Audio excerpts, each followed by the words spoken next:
আজকের ভিডিওতে জানব রণিতা দাসের সম্পূর্ণ জীবন কাহিনী ও প্রেম জীবন নিয়ে।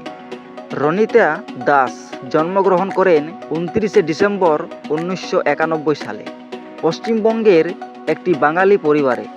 ছোটবেলা থেকেই তিনি খুবই প্রতিভাবান ছিলেন। পড়াশোনার পাশাপাশি নাচ ও অভিনয়ের প্রতি তার গভীর আগ্রহ ছিল। তিনি ছোটবেলায় কথক ও ওডিসি নাচ শিখেছিলেন এবং বিভিন্ন সাংস্কৃতিক অনুষ্ঠানে অংশ নিতেন।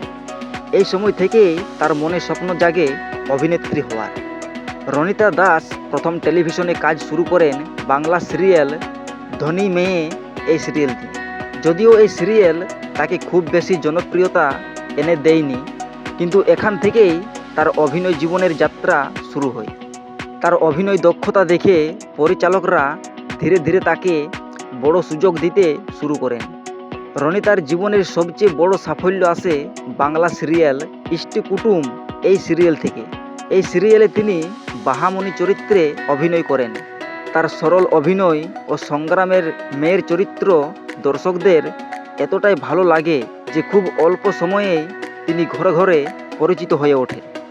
এই সিরিয়াল প্রায় 1300 পর্বের বেশি চলেছিল এবং বাংলা টিভির অন্যতম জনপ্রিয় সিরিয়াল হয়ে ওঠে। যখন তার কেরিয়ার সবচেয়ে ভালো চলছিল, তখনই হঠাৎ অসুস্থতার কারণে তাকে সিরিয়াল ছাড়তে হয়। শোনা যায় গুরুতর শারীরিক সমস্যার কারণে তিনি ইষ্টি কুটুম সিরিয়াল মাঝপথে ছেড়ে দেন। এই সময়টা তার জীবনের সবচেয়ে কঠিন সময় ছিল। অনেকদিন তিনি অভিনয় জগৎ থেকে দূরে ছিলেন। রণিতা দাসের ব্যক্তিগত জীবনও বেশ আলোচিত।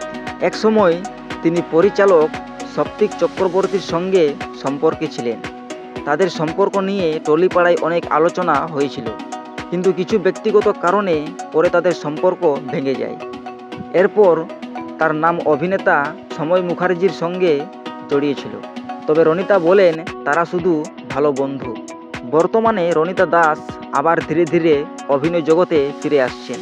স্টার জলসায় তার জনপ্রিয় ধারাবাহিক ও মোর দরদিয়া 2025 সালের অক্টোবর মাসের প্রথম সপ্তাহ থেকে প্রতিদিন সন্ধ্যা 7টায় সম্প্রচার শুরু হয়েছে। এটি একটি নতুন সিরিয়াল যা অন্দরমহলের গল্প নিয়ে নির্মিত। তিনি টিভি সিরিয়ালের পাশাপাশি ওয়েব সিরিজ ও সিনেমাতেও কাজ করার চেষ্টা করছেন। তার অভিনয় ও ব্যক্তিগত আজও দর্শকদের কাছে খুবই জনপ্রিয়।